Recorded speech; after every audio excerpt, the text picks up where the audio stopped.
Hello everyone, I hope you all are doing great. This is my first video of class 9, chapter number 6, Lines in English. If you like this video, please like, share and subscribe my channel.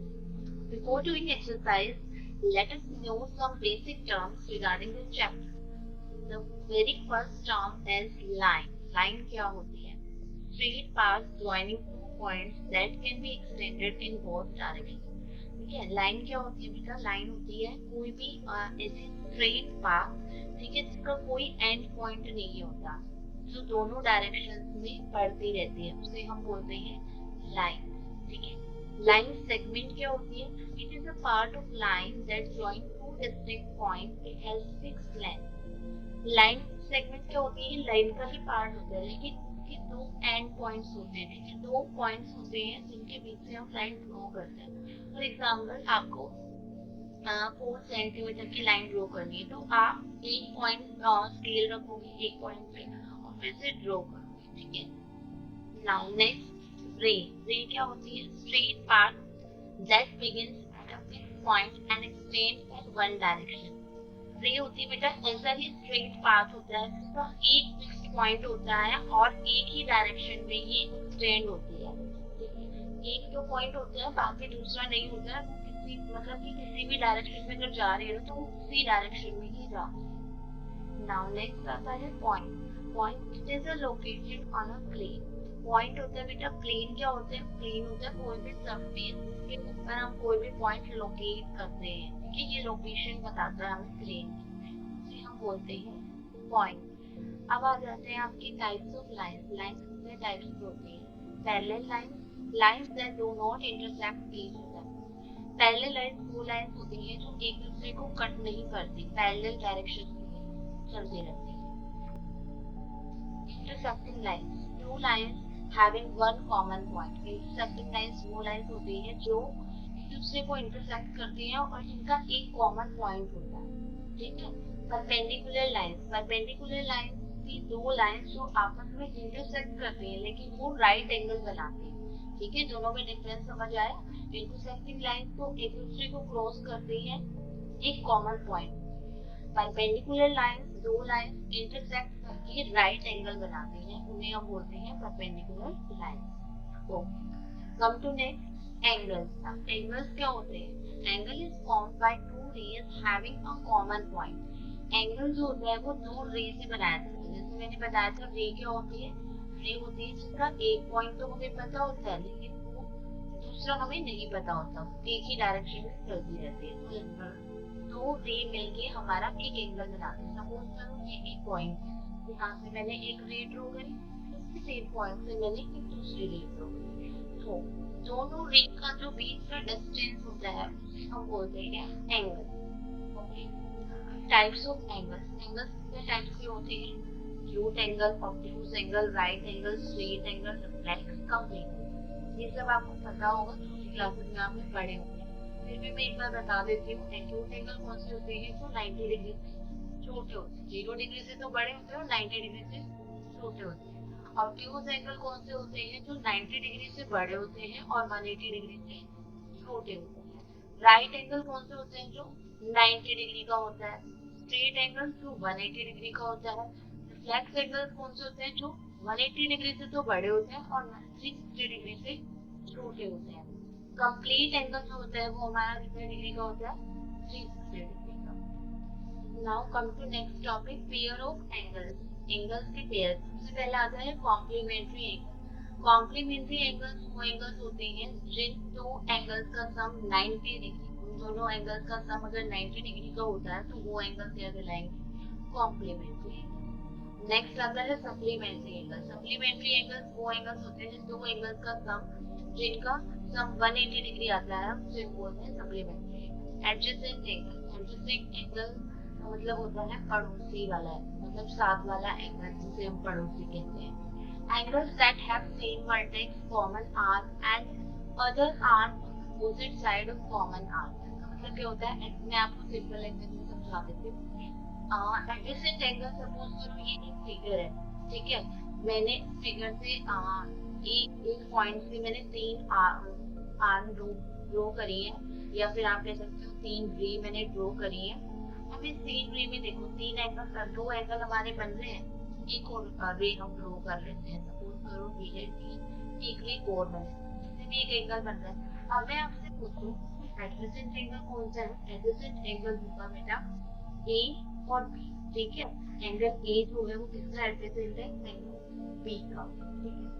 मतलब ए को B जो angle है हमारा वो किसके equal होगा बेटा? B को सी को, ठीक है। क्यों होगा? क्योंकि देखो ये जो दोनों एंगल्स हैं हमारे, इनकी एक कॉमन रे है या कॉमन वर्टेक्स है, तो फिर कॉमन आर्म है, ठीक है। अब ए ओ जो ये वाला एंगल हमने एक और लास्ट में ड्रॉ किया था, ए ओ बी जो है वो सी ओ डी के इक्वल नहीं हो सकता, ठीक है, क्योंकि इनके बीच में कुछ कॉमन तो है ही नहीं। समझ आया? तो ये दोनों एडजेसेंट नहीं। नेक्स्ट आता है लीनियर पेयर ऑफ एंगल। दो एडजेसेंट एंगल जिनका सम अगर 180 होता है वो क्या कहलाएंगे? Linear pair. जैसे ये एक स्ट्रेट लाइन है, इस पे मैंने कोई लाइन या रे ड्रॉ कर दी है, सिर्फ दो एंगल बन रहे हैं, इन दोनों एंगल का सम किसके इक्वल होगा? 180 डिग्री। ओके। नेक्स्ट टॉपिक आता है आपका vertical opposite angle. Vertical opposite angle कौन से होते हैं? When two lines intersect, the angle formed that have no common arc is called vertical opposite angle. ठीक है। वर्टिकल अपोजिट एंगल क्या होता है बेटा? कोई भी दो लाइन जो आपस में इंटरसेक्ट कर रही हो तो एंगल्स भी बनाएंगे अपना कुछ ना कुछ, ठीक है। इन एंगल्स में जो ये आमने सामने वाले एंगल्स होते हैं इनको हम बोलते हैं वर्टिकल अपोजिट एंगल। ओके। अब हम कुछ और एंगल्स के बारे में पढ़ेंगे, उससे पहले आपको ये फिगर बनाना है, ठीक है। और इस फिगर में मैंने कुछ एंगल्स बनाए, 8 एंगल्स बनाए, ठीक है। तो अब इसमें मैं आपसे पूछूं कॉरेस्पॉन्डिंग एंगल्स कौन से होंगे, ठीक है। कॉरेस्पॉन्डिंग एंगल्स होते हैं बेटा देखो इस फिगर के अंदर जो ऐसे ऊपर की साइड जा रहे हो, जैसे ये इधर जा रहा है, सेम डायरेक्शन में जो एंगल जा रहे हो, जैसे कि 2 और 6, 1 और 5, ठीक है। तो यहाँ पर कौन कौन से हो जाएंगे? एंगल 1 किसके इक्वल होगा? एंगल 5 के। एंगल 2 किसके इक्वल होगा? एंगल 6 के। और ये जो नीचे वाले हैं सेम डायरेक्शन में जो जा रहे हैं, एंगल 3 नीचे जा रहा है, एंगल 7 भी इधर जा रहा है, एंगल 4 इधर जा रहा है, तो एंगल 8 भी इधर जा रहा है। तो आप क्या लिखोगे? Angle 3 is equal to angle 7, angle 4 is equal to angle 8। Okay. Next आता है alternate interior angles. Alternate interior, alternate का मतलब अपोजिट साइड, इंटीरियर मतलब अंदर वाले एंगल। अंदर वाले एंगल कौन से हैं? 3, 4, 5, 6। अंदर वाले एंगल कौन से हमारे? 3, 4, 5, ये चार एंगल्स हैं। अल्टरनेट, अल्टरनेट का मतलब अपोजिट। 3 के अपोजिट साइड कौन सा एंगल? 6। 4 के अपोजिट साइड कौन सा एंगल है? 5। अल्टरनेट इंटीरियर एंगल कौन से होंगे हमारे? Angle 3 is equal to angle 6 और angle 4 is equal to angle 5। समझ आ गया? Okay. Alternate exterior angle, exterior का मतलब जो बाहर वाले एंगल, बाहर वाले हैं एंगल 1 और 2 और 7 और 8, ठीक है। तो उसमें भी 1 के अल्टरनेट कौन सा एंगल है? 8। 2 के अल्टरनेट कौन सा एंगल है? 7। तो यहाँ पर लिख लो angle 1 is equal to angle 8 और angle 2 is equal to angle 7, ठीक है। नाउ नेक्स्ट टर्म आती है co interior angles. Co interior angles कौन से होते हैं बेटा?